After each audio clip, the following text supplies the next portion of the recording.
რას ფიქრობს დღეს ჩემზე ჩაფიქრებული ადამიანი?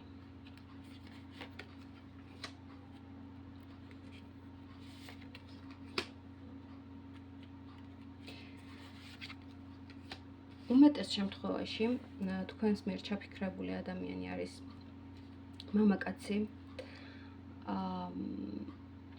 იცით რა არის?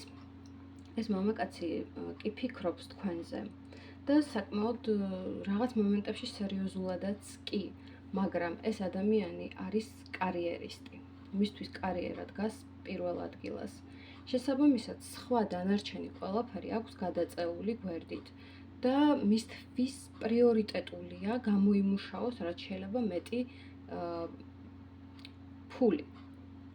მისთვის ეს არის პირველ ადგილზე. თუ თქვენთვის ასეთი მამაკაცი მისაღებია, რა თქმა უნდა, შეგიძლიათ დაელოდოთ ამ მამაკაცს და ასევე იქონიოთ ურთიერთობაც.